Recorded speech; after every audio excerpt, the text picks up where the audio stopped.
Yeah, sure. Live mic. Sorry, Matt Marshall here again, formerly from Wellington. Thought I'd come and call the under-19 women's game. So this is South Africa versus New Zealand under-19 women's grade. Natalie Group, number 9, the New Zealand captain, is sitting out this game along with Amelia Hoglinger. The South Africans are resting number 11, Caitlin Steinbach, and number 12, Lexi Hune. Honit, thank you. I think. Thank goodness I've got a South African to pronounce people's last names. I have some cultural knowledge of South African. It's the French names that really catch me. Yeah. I mean, we've got a little bit of a mix of everything down in South Africa. I don't believe we've met yet. Nat. Nice to meet Disney, you. Nice to meet you. Disney. Nickname, yes. Oh, okay. Yes. Yeah, South Africans are great with their nicknames. You find out you've known a guy for 5 years, that's not his name. Oh, yeah? Just something he picked up in school and it's stuck so badly it's everywhere but his passport. Yes, exactly. We've just had our 30-second warning whistle from the chief referee. Just waiting for the last water ref to get into the water. And then the teams will be kicking off. In a second. So you can see Rebecca Bailey standing on the side of the New Zealand manager. And we're off. Let's see who wins this first strike. New Zealand looks like they've won it by quite a little bit. Maybe half a body length. Looks like some good speed on the New Zealand under-19 ladies side. I don't think the South Africans are slow. I think they just might have missed the buzzer going just for half a second there and it might have just been a little slow off the mark. Quite possible. I think switching pools, you do tend to get a little bit confused with the buzzer occasionally, but they should be getting used to pool 1's buzzer soon. So Molly Hopwood-Craig there with that characteristic New Zealand very tight turns that they'll turn and there'll be a player right in front of them, but they'll be so tight and close to themselves that the marking player doesn't even get a bite of it. Refs pushing South Africa back there. I didn't quite catch what was the hand signal. Did you see it? I also missed it. Looks like obstruction though, based on the screen. Oh yeah, the screen's got it. Yeah. New Zealand in white, wearing the blue togs, and South Africa we're also wearing blue, but it's much darker, so it's not a clash. Yeah, South Africa was a little bit slow to get down on that buzzer. Ideally, you'd want your forward players to charge as soon as New Zealand touches the puck. They've taken it off to the far wall and they're trying to drive up on that side, just trying to get out of the defensive third here. Well, New Zealand is choosing to rest Natalie Group for this game. She came and played with us in New South Wales this summer. She's really good. She was scoring goals from 20 metres out regularly in the Australian Nationals. So some nice breakaways then. Yeah, she's a very powerful swimmer. We've had a foul in South Africa's favour this time. They're unable to make much ground though. What formation is South Africa playing? I'm not sure. It's probably a 2-3-1 okay, for the like under-19s, I believe. I think the whole world is kind of changing to the 2-3-1 formation from what I can tell. Oh, Australia will never change. The US has also switched, at least the teams that I played with, to 2-3-1. I played Turkish club hockey the other night. It was 3-1-2. I did not understand what was going on. I was very unhelpful to them. I quite enjoy it 3-1-2. I think as a back, it's much more straightforward. Like you're either in or you're out. Okay. I was out a lot. What do Australia play? They're still playing their traditional 1980s. It's called 3-2-1, but I really think of it as 3-3. There's 3 forwards, 3 backs. You have an offside back who hangs back and they have their safety person. Okay. And then your centre forward and your centre back, goalie, their jobs is distributing the workload left and right, so they maintain the ability of the team to score. Oh, we just had not too much work on one side. Sorry to interrupt. We just had a beautiful flick there from the New Zealand player into the goal. South African player not quite managing to get her body low enough to be able to reach that flick and intercept it. Yeah. Just a nice swim across the goal, which then... It's the difference there. The New Zealanders are coming in. They've got their hips and thighs flat on the bottom and they're in a really good position. The South Africans, you can see them taking the one last desperate breath and then scrambling down to the bottom, but their fingertips are still up.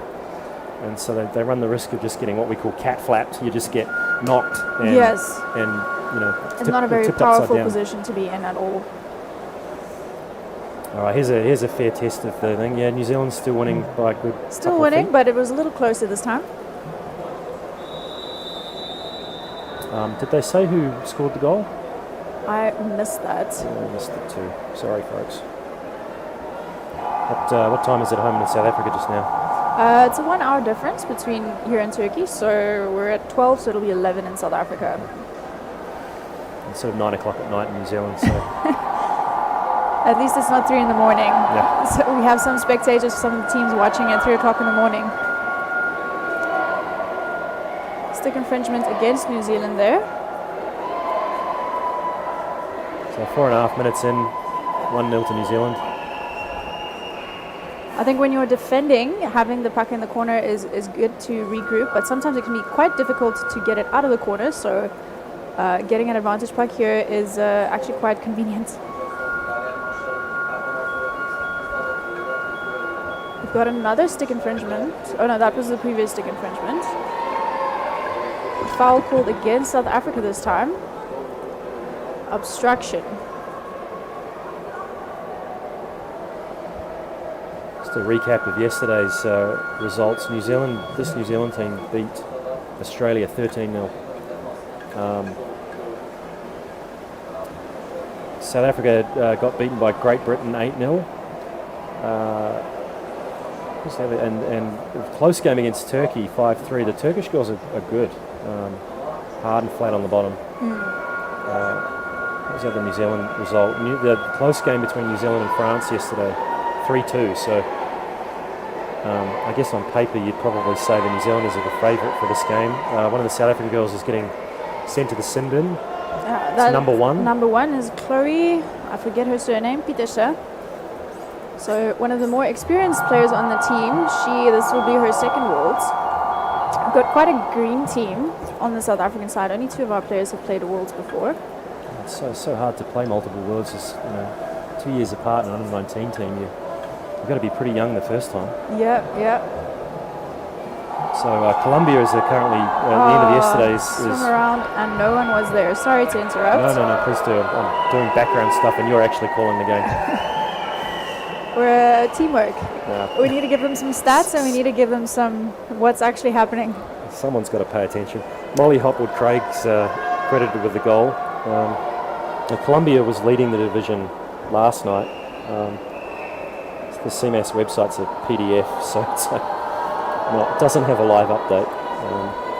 But just looking at the total number of goals for and against, there's plus 19 for Colombia and plus 19 for New Zealand. But the Colombians beat New Zealand. So Colombia's number 1, New Zealand's number 2. South Africa yesterday hadn't had a win yet, but they're terribly close. With the Turkey game, the girls really fought hard with that one. We had a little bit of confusion on the sprint off here. This South African forward heard the buzzer, went and thought she'd gone early, went back to the wall, and then sprinted. Once again, that's switching between pools sometimes, especially with the younger players, just causing a little bit of confusion between the buzzer sounds.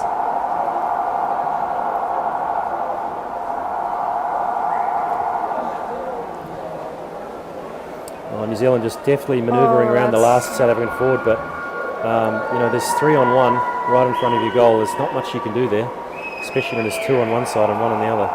A little bit of a slow rotation by the back line there. The centre ended up coming in to try and defend that final break by New Zealand, which is not really where you want your centre. The back should be covering that.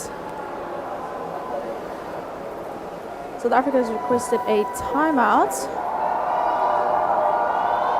I imagine their coach will be discussing defensive structures. We might get a little bit of audio. You can see our cameraman sneaking up behind the South African coach.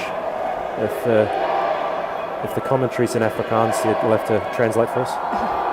If we can get some audio, yeah. Looks like no audio though. Not this time. Yeah, we got the. When they push There we go. forward, nobody has returned back to the goal. That's why the goal happened, okay?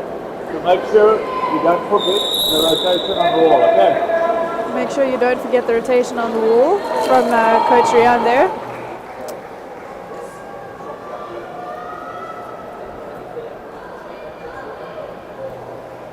I might switch to Afrikaans just for a little bit. There's been some requests by some of the spectators.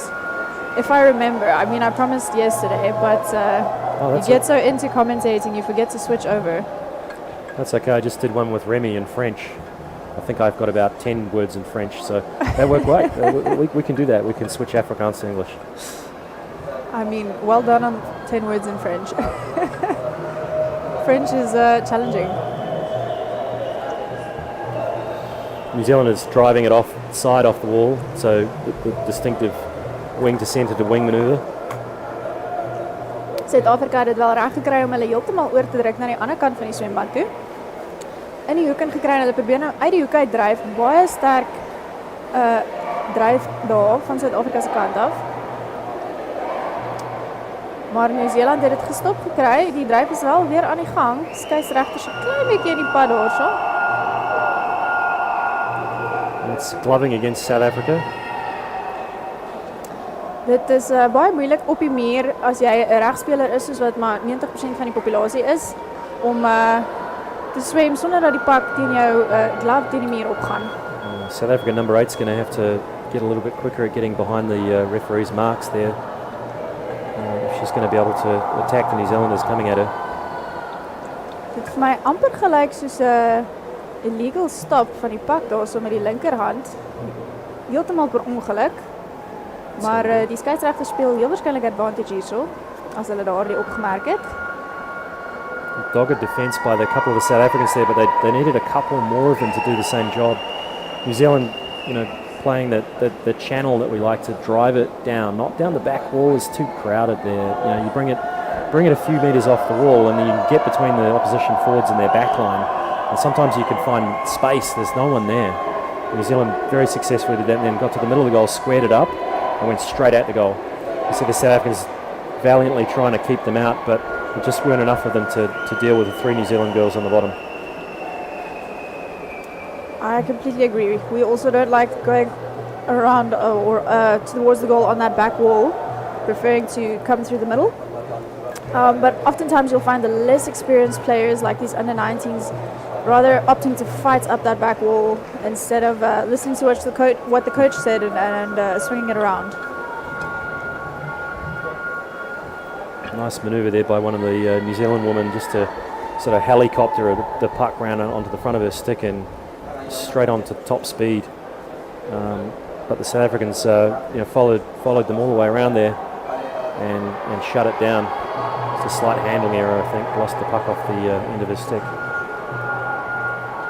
New Zealand a little bit confused as to what was happening there. The forwards were initially located next to their mid taking the puck, and then they had to race forward realizing that it was in fact their advantage puck.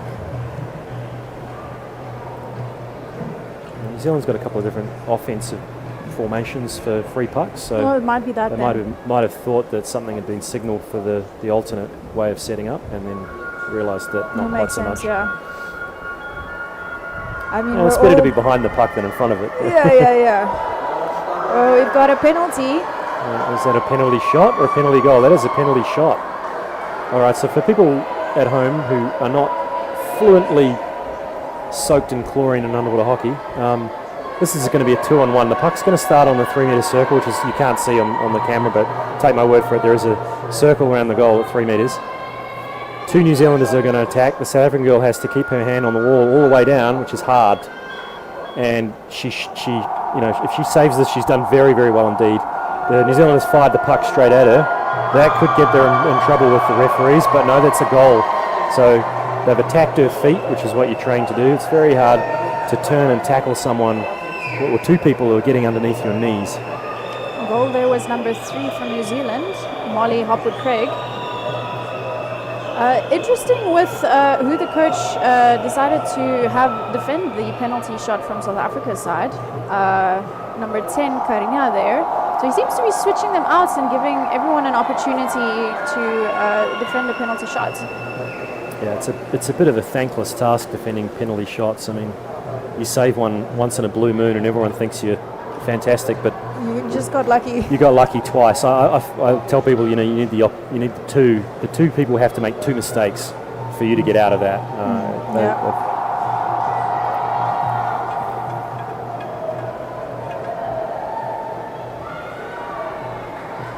Strong drive up the wall there by number 8, Riet Kroukamp from South Africa. But unfortunate tactical positioning for South Africa. They're looking good. They're getting people on the bottom now. That's much better. But they're doing it right underneath the New Zealand sub bench, so they're kind of playing 6 on 10. Again, I've got to say something. I know it's a cliche, but New Zealander there manages to steal the puck off the wall from South Africa, but immediately intercepted by the mid UNA there. Takes it back to the wall, and South Africa still has possession more or less, battling it out with New Zealand. The New Zealand forward there coming in backwards, getting into the middle of the South African formation and trusting that her wing will slide it under the South African. The illegal use of the free arm there by one of the New Zealand players. This is the closest that South Africa has gotten to the goal end. They'll want to try and capitalize on this, hopefully sneak one in. Taking it wide, but New Zealand are managing to shut that option down. And now New Zealand taking the puck, recycling it back to number 4. It's Clementine Hart. Her mum and dad are here. You can see Emma in the back row above the New Zealand supporters, and then her dad Matt Hart will probably be in the water watching as the assistant coach. A really good interception there by number 3, Taylor Kutsia from Zoe. She's quite good at Taylor Kutsia from South Africa. She's pretty good at those back rubs every now and then. We've got South African girls better body position there. Oh no! I feel like she just gave that away. Oh, South Africa driving hard. Oh! If she can recycle this, the New Zealander I think has stolen it from her and taken it to the far wall. Excellent defense there by New Zealand, but a great break from South Africa. The girls seem to have gotten a bit of mojo back here, not just defending anymore. That's a whole different team in the last couple of minutes. New Zealand driving up that far wall. I think that penalty shot must have really reinvigorated them somehow. Or whatever the coach said.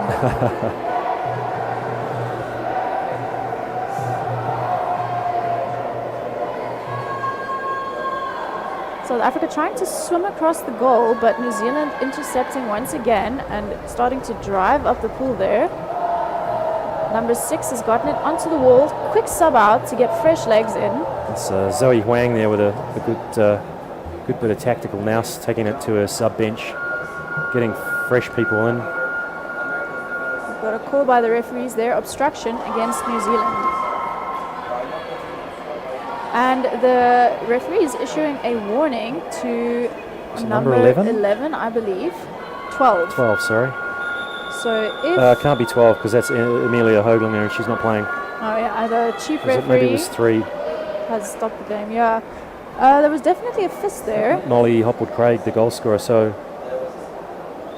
she's Molly's 3. number 3. Oh God, we were so wrong on that. There was definitely a fist. I thought there was a fist. So, I mean... Maybe they meant Eve Shaw. Based on your perspective, it's quite hard to see if there are 2 numbers or just 1. So if you're seeing the cap from a bit of an angle, you might just see the 3 if it's a 13, for example. Okay. Or you might just see the 1 at the front. But hopefully we get the... You're trying to shift the blame from us to the referees. Yeah, That's a good idea, because exactly they can't talk back. It's because you've made such terrible caps. A little bit unfortunate for the confusion around the warning there. You want to be issuing the warning to the correct player, but the warning has been officially issued to number 3 from New Zealand, Molly. And with a warning for those who don't know what that means, if there's another instance of obstruction from that player, they are going to be sent out. Most likely. It's still up to the referee's discretion at the end of the day. But yeah, it's a don't do that again or you're out kind of moment. So that she's annoyed the ref with a kind of lazy foul. She should know better. Sometimes an advantage puck, it's not much of an advantage to the team that gets it, because instead of having 2 people to beat, now you got to beat all 6 of them again. And it's sometimes a little bit of a dubious prize for for being fouled. Yeah, I think this is where playing advantage as a referee is so critical. If a team still has the drive and the momentum, you don't want to be stopping them if they didn't lose their advantage due to foul committed by the other team. We've still got a minute and 10 half time. The ref's getting back in position. Anna Kerwood, the New Zealand coach, given the instructions. My old friend Matt Hart's got video duty. The videoing from the side there? Or from the back? Yeah, from the back. Okay.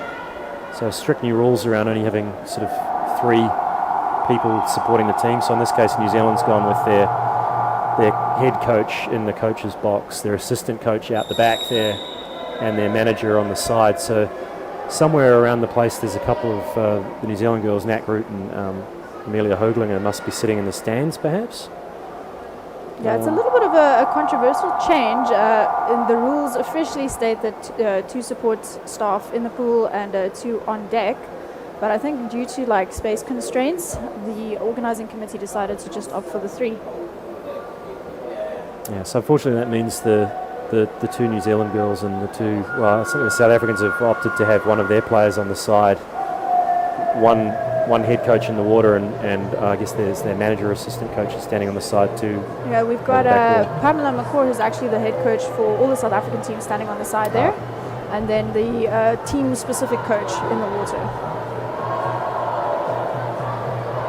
Oh, a really strong drive from New Zealand. Can the South African defender manage to... Oh, we've got a call from the referees. Excellent steal there by the South African defending player. Yeah, they have been called for obstruction, however. Yeah. Oh, that's clever. New Zealanders are charging at you. You've got to pull it up and away and out of their formation. If you try to come back up in the middle of their formation, 3 of them will hit you. And so taking their momentum forward, it's almost like a judo roll. You pull it up and away and out and then around the corner towards the wall. So, yeah, she did that very smartly. Just above the water shot. Oh, that's not a good time to sub. Definitely shouldn't have subbed then. The refs are saying that's a goal. I never saw that go in. It must have bounced out because I saw the New Zealand players putting it back in again. Yeah, this monitor is a little bit fuzzy. Oh, there it goes there. Okay. Oh, yeah, there we go.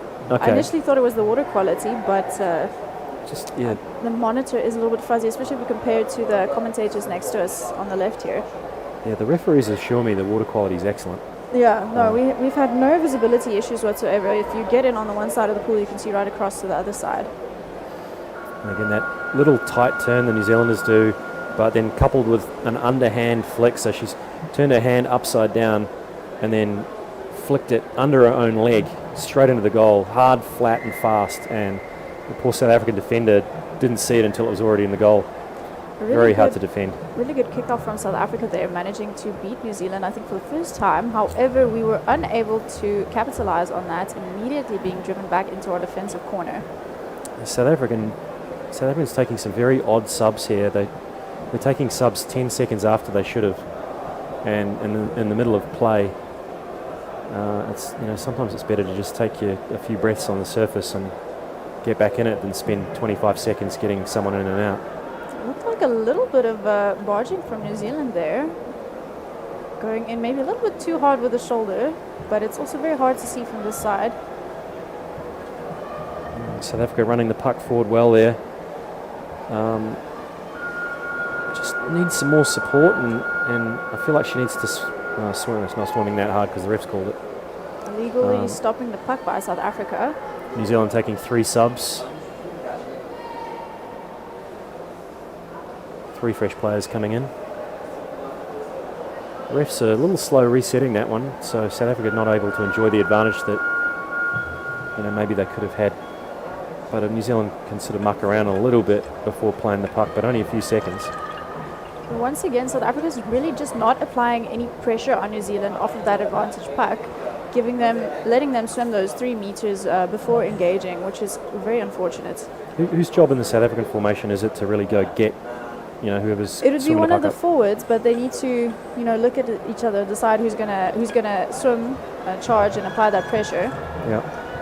You don't want both of them going because then the New Zealand player can just go through them. That was a big kick right in the sort of throat area, not maliciously, just one of those unfortunate accidents that happens, but certainly shook the New Zealand girl backwards.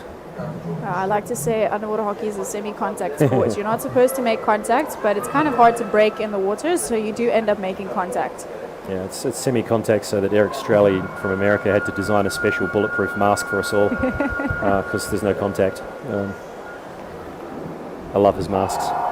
You can put the check in the mail, Eric. I've got too small of a head. I'm waiting for him to bring out the new narrow, small size Australian masks. Yeah, there's a couple of women in the Sydney club who are waiting for the same thing. We've got a timeout being called here by New Zealand. Good time to call a timeout. South Africa right in front of their goal again. So Hannah Kerwood using up her timeout with about 10.5 minutes on the clock. One person on the wall turn, and you either turn yourself or the next person drives, and we'll find that space together. Yeah, let's up that intensity. Numbers on the bottom. Let's drop the plane and then work those engines. That's a pretty good summary of what's going on here. It looked like the New Zealanders have just lost that connection a little bit. They're not swimming as hard and fast as they were. And the South Africans look so much more organised too.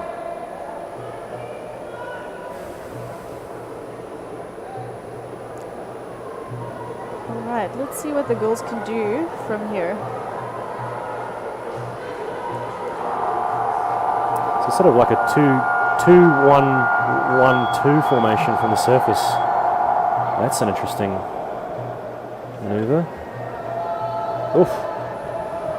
Puck shoots out into the middle of a very advantageous spot for the South African, who's tenaciously driving it against two New Zealanders, but excellent. Just couldn't pull it back. Number 5, who's that? That'll be Yanal. She's playing in the middle at the back, I believe, is Porter, 6. the vice captain. One of the top players in the South African side. A really good pull back with her hook there.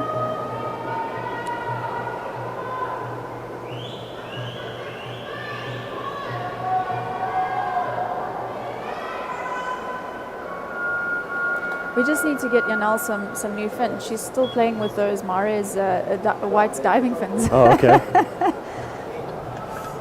I see some Majades. New Zealand taking a controlled moment just to get some fresh legs in there. Very flat position that the South African team found themselves in there. If New Zealand had managed to break through there, it would have been very hard to stop.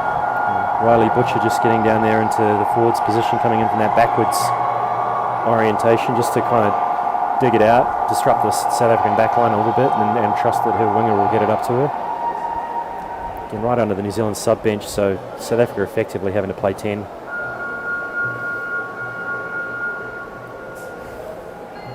Everybody down, all 12. 2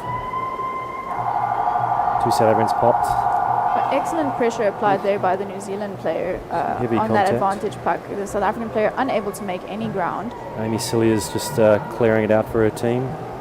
I wonder if that's Molly Hopwood-Craig, possibly an false. immigrant there. Amy Cilliers. Cilliers is a good pretty South African Afrikaans surname. Very good steal there by number 3 from New Zealand. It's Molly Hopwood-Craig, possibly falsely accused.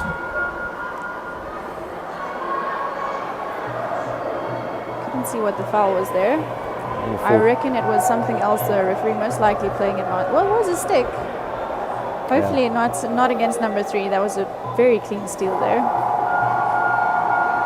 It's those moments against the wall, particularly under the sub bench. People are coming in funny positions, and there's a whole lot of just unco fouls that occur. Which New Zealand passed it beautifully out to her other forward, and she may take this the whole way, but the South Africans got a piece of it. But the New Zealanders are following through, and they're still going. Lots of South African hats on the surface pointing the wrong way. That is a goal. That's number 5, Amy Cilliers. I think once a team gets going with a drive like that and you have the numbers down behind you, very, very hard for the back line to stop that. Oof, that's a great camera angle. No question about that goal whatsoever. So the African coach has called a timeout here, which means that we have no more team timeouts left for this match. The last chance the coach will have to talk to his players in the pool. From now on, if he wants to communicate, he'll have to either shout or give the subs some messages to carry over to the rest of the team. Smoke signals. Yeah. Just sort of Turkish cigarettes and The Argentinian team, I don't know if you've seen them, they have quite a lot of signals that they use. Their coach is doing all kinds of maneuvers in the box there.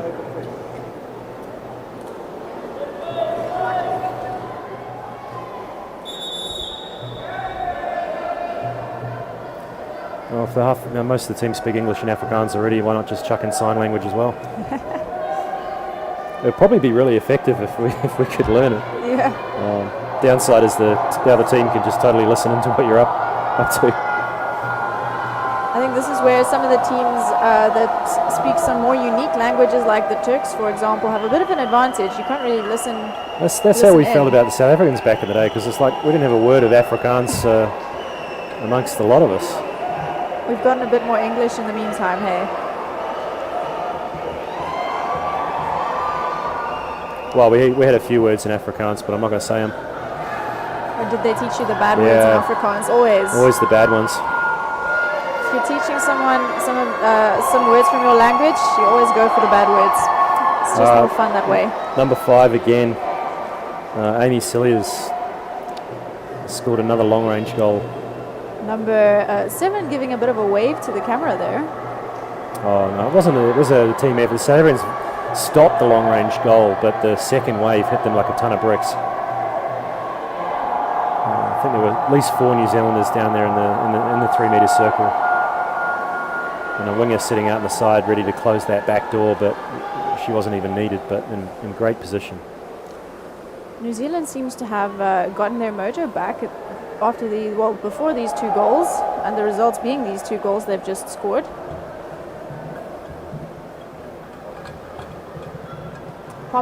The puck just pops out there after the forward. Bit of a risky flick there. Yeah, I wasn't sure if that tapped a fin on the way through or tapped her mask, but I think it looked like it missed. It didn't look like it hit anything from my perspective, at least, but definitely a risky flick. South African there with much better body position, and it's showing now. South Africa's got the puck. They're moving it forward. It looks controlled. There's New Zealand players facing backwards, but they've cleared it to the corner. Whoever's at the back there is just so good at clearing that goal. Every time I think maybe this looks like it has to go in, one of the New Zealand players comes swimming out. Yeah, South Africa controlling the puck again, but just no support there, and the New Zealander ends up picking up the puck. Pass goes right to Riley Butcher instead of the South African halfback.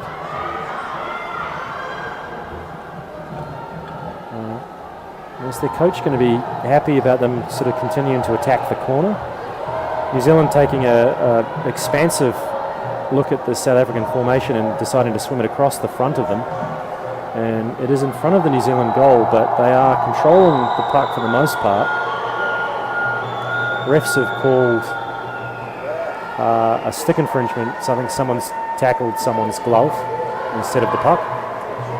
South Africa being pushed back 3 meters there for that advantage puck in New Zealand's favour.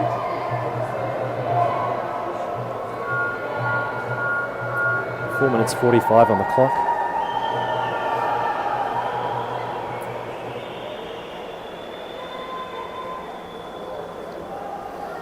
It's got a above water shot, but it looks like the New Zealanders are advancing up the left wall. And they're right just a little bit past the South African sub bench. Not quite the corner, but they're attempting to turn that corner sideways. New Zealand has started to cut in towards the goal there. Swimming across.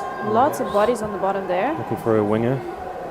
South Africa, I think they may have diffused that. They're taking it out towards the sin bin.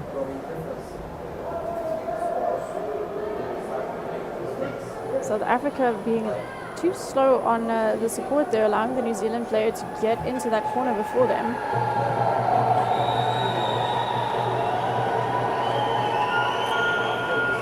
Fast hands by the New Zealand player there, just disrupting the puck.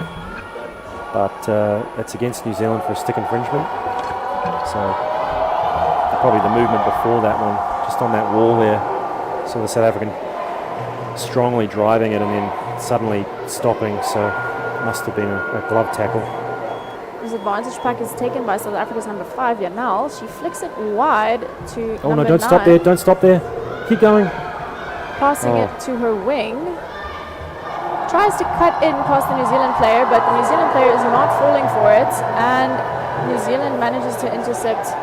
However, South Africa's managed to keep possession of the puck there, but they're running into players from New Zealand left and right. That's okay, they just put 2 fresh players in there, so South Africa probably got the advantage just at the moment. Heading down towards the New Zealand sub bench, you see one New Zealander out. If she passes that right now, oh, what happened there? She just went up. Right, 2. South African player forcing New Zealand to turn there. Oh no, she's gone up again. So great opportunity for South Africa to drive that centre channel. Fortunately, they've just driven it out to the right instead of remembering where the goal. I feel like the girls could swim just a little bit more before trying to do any sort of maneuver. So just get a bit more of a drive going. You know, 2, 3 hard kicks in, and then think about what you're doing. Yeah. Just get it out of the danger zone of wherever you've got it from. There's probably still a bad guy there, and if you just put a couple of kicks in, you can get away from that kind of contested zone. Yeah, now opting for the wide flick once again. But yeah, no left South African forward for that winger to pass to. So the New Zealanders are coming out and just sort of smothering her. Very clean swing around there from South Africa, but no support around Zealand when subs. she gets nailed by New Zealand. 3 New Zealand subs, 4 New Zealand subs. And the drive is on. And again, they're happy to take it out off that 45-degree angle, even though it's only 7 or 8 metres out from their goal. It's an aggressive manoeuvre, but it's working this time. They're gonna attack the right-hand side of the South African goal, and it's in. The puck slowly bounces in off of that flick from New Zealand. And the chief ref says that is a goal. That brings the Number score 4, to Clementine 9 Hart, I believe. for New Zealand, 0 South Africa. Good work, Clemmy. I think that's her first goal for this match that I'm aware of. She's a winger, so less chances to score goals than a forward, but still, that was a strong swim. Usually what happens when you're a winger is you do all that swimming, and then you put the puck on the tin, And the forward just goes smashes plink, it in. and then they get their name on the scoreboard. That's great. I live for those moments. Are you a forward yourself? No, I'm a winger. You're like, it's actually my goal, but we'll let you have it. That's my job. Put those big forwards away. So New Zealand being driven all the way up into the corner by South Africa there. They'll want to bring it out a little bit and then cut in towards the goal, most likely.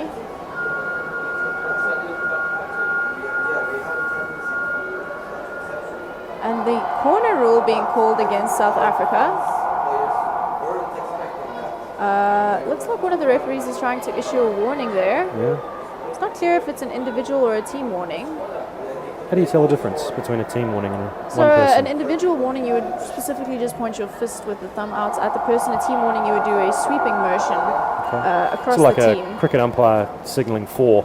I don't know cricket, but damn. I'm sure you're My right. sporting analogies are falling over. I need someone to explain the scoring system of cricket to me, and then I'll be halfway there, I think. So I think New Zealand's just scored again. Or was that time? Have they called time on that one? I think it's time. Sorry, too busy discussing a completely different sport instead of the one we were supposed to be doing. Yeah, I don't think that last interaction resulted in a goal, so it looks like the final score is 9-0 to New Zealand. New Zealand always such a competitive team, lots of speed, I think lots of depth in New Zealand as well. So if you can beat them, you've done a really good job. South Africa unfortunately unable to put a goal on the board, but some really good attacking moments by the South African side. I think they pulled together quite well at times. Yeah, there were some passages of play where they looked really good, and it was just, they started to look after each other. There were people on the bottom, they were they were flat on the bottom when they were on the bottom, and there's 2 or 3 of them coming together. But I think they just got isolated a lot of the time. Yeah, no, they were being swarmed by the New Zealand players often. Just not enough numbers on the bottom. Both teams just thanking the reffing staff.